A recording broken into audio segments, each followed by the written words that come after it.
ज्योतिष रतन केंद्र चैनल पर हमारे आप सभी प्रिय दर्शक गणों का बहुत बहुत हार्दिक स्वागत और अभिनंदन। प्रिय साथियों, मैं हूं आचार्य पंडित सर्वदानंद शर्मा।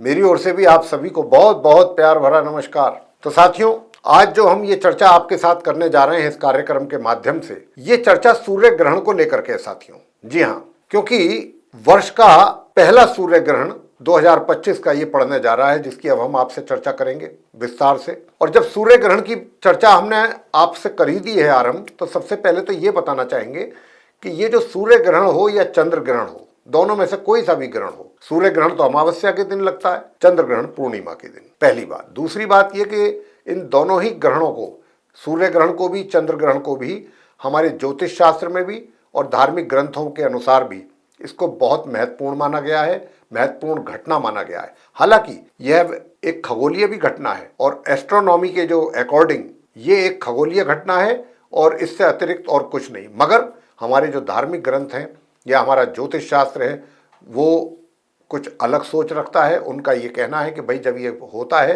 तो इस सूर्य ग्रहण हो या चंद्र ग्रहण, इसका प्रभाव धरती पर रहने वाले सभी जीव जंतुओं पर पड़ता है, पूरी तरह से सभी प्रभावित होते हैं। तो आज हम इसी सूर्य ग्रहण की चर्चा आपके साथ करेंगे, बताएंगे कि ये सूर्य ग्रहण जो है कब पड़ेगा, इसका समय भी आपको बताएंगे, कब से आरंभ होकर के कब तक रहेगा।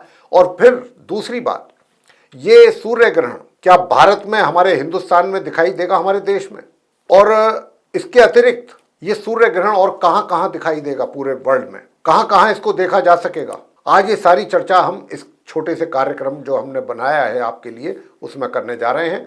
तो आप इस चर्चा को अंत तक जरूर देखिए। और हम ये भी बताएंगे अंत में कि ये जो सूर्य ग्रहण पड़ रहा है, इसका सभी 12 राशियों के जो जातक हैं, मेष से लेकर और मीन तक, उन सभी 12 राशियों के जातकों पर इस पड़ने वाले सूर्य ग्रहण का क्या प्रभाव पड़ेगा, ये भी हम आपको अंत में बताएंगे, एक एक राशि के विषय में। तो इस वर्ष का जो पहला सूर्य ग्रहण है साथियों, चैत्र माह के कृष्ण पक्ष की अमावस्या तिथि को शनिवार 29 मार्च 2025 को भारतीय समय के अनुसार दोपहर 2:21 से लेकर के शाम के 6:14 तक ये घटित होगा। साथियों, ये खंडग्रास सूर्य ग्रहण होगा।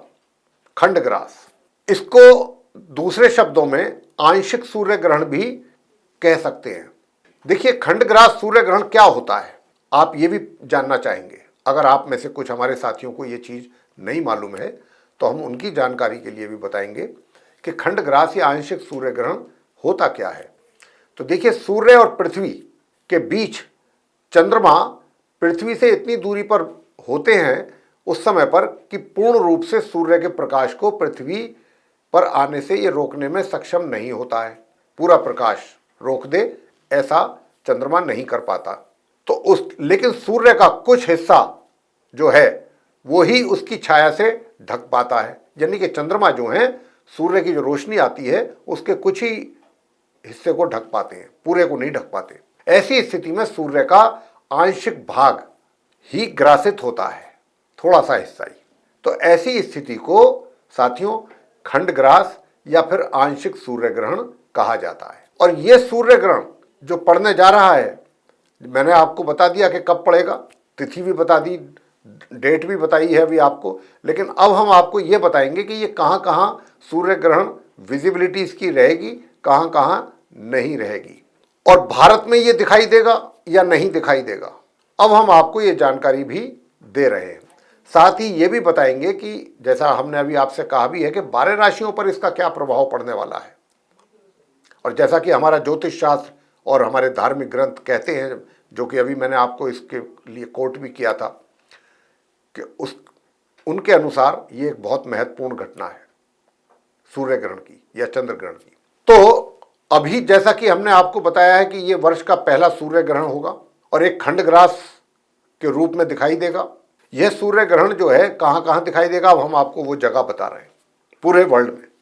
यह सूर्य ग्रहण Bermuda, Barbados, Denmark, Austria, Belgium, उत्तरी Brazil, Finland, Germany, France, Hungary, Ireland, Morocco, Greenland और कनाडा का पूर्वी भाग।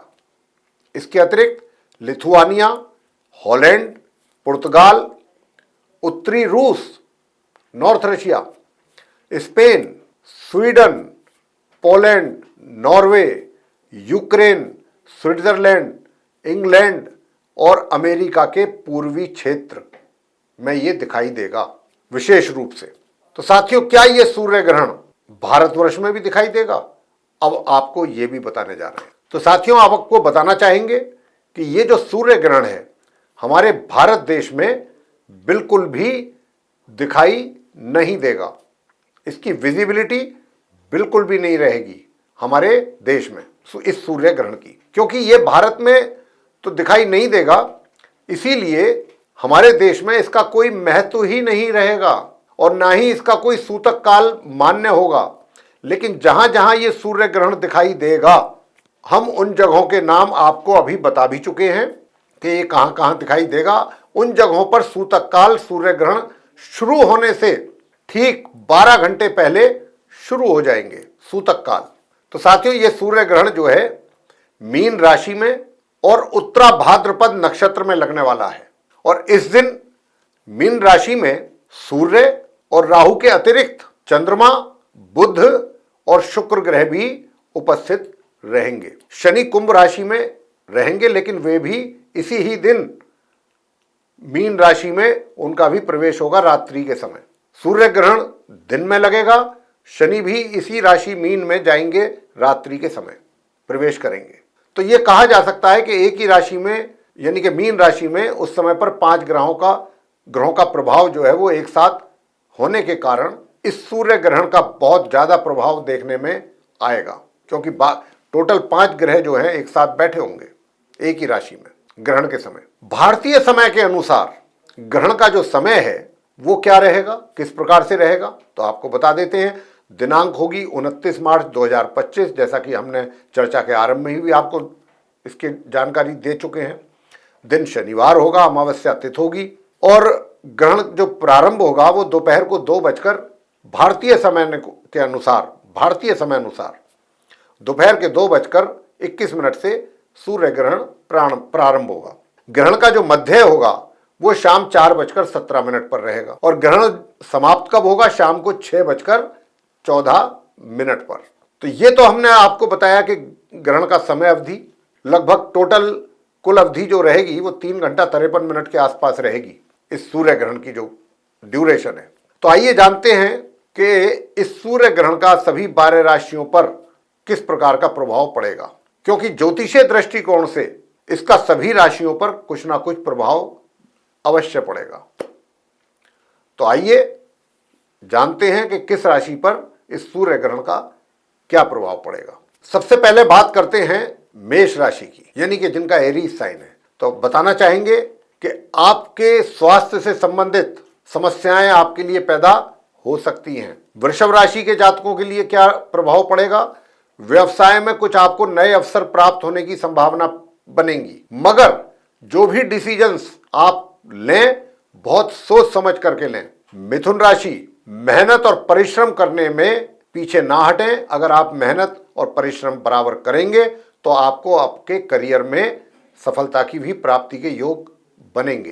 कर्क राशि के विषय में बताना चाहेंगे कि देखिए, आपके जो फैमिली रिलेशंस हैं वो बेहतर होंगे, मजबूत होंगे और उनसे आपको अच्छा लाभ भी मिलेगा। सिंह राशि, अपना जो आपका अर्निंग्स है, जो पैसा है आपका, उसका इन्वेस्टमेंट अगर आपने अपनी प्लानिंग के अनुसार किया तो उसमें आपको नुकसान हो सकता है। लिहाजा किसी अच्छे एक्सपर्ट की एडवाइस के अनुसार आप अपने पैसे का इन्वेस्टमेंट करें तो ही आपको उससे अच्छा रिटर्न प्राप्त होगा। कन्या राशि, स्वास्थ्य को लेकर अगर लापरवाही आपने की तो आपको परेशानियां बढ़ सकती हैं स्वास्थ्य से संबंधित।